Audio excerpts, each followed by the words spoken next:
You're not getting it. It's not clocking to you. It's not clocking to you that I'm standing on business, is it? Why does it seem like when you make your voting decisions, they're based on capital rather than the working class? Billionaires and corporations got their tax issues enshrined into law forever, but the working class gets a no tax on tips or overtime that only applies to some of us, and now we wind up in a situation where we are.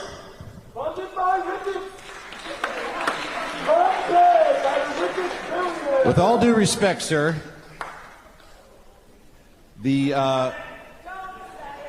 Republican Party, now more than ever, represents the heart and soul of the working class.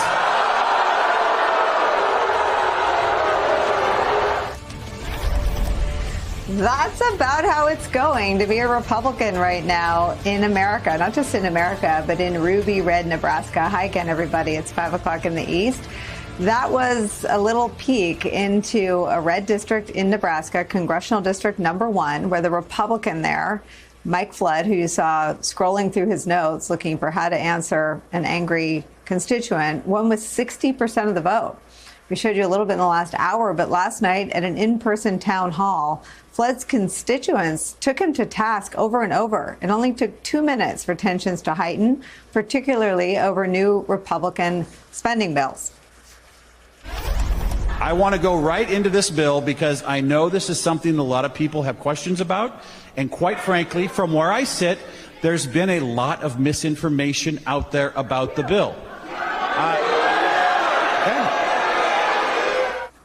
Would you sign on or write up a bill for Medicare for all? We've got Medicare now.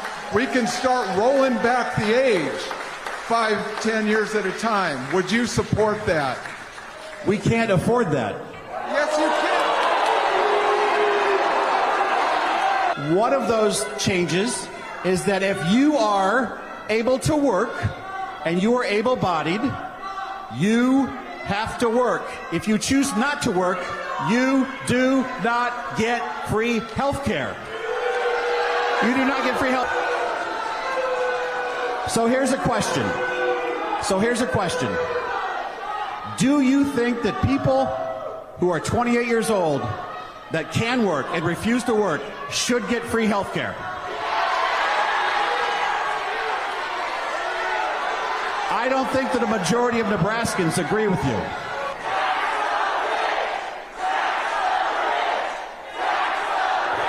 I truly believe this bill protects Medicaid for the future.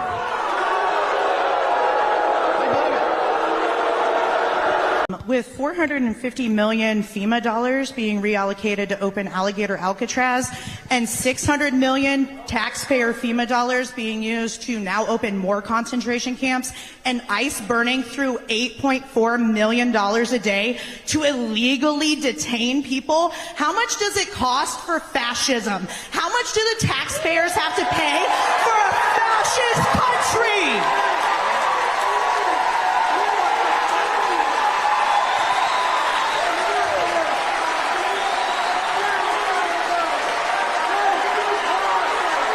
Americans went to the polls in November, and they had a choice between a Democratic candidate that had an open border, no enforcement, fentanyl, drugs, human trafficking.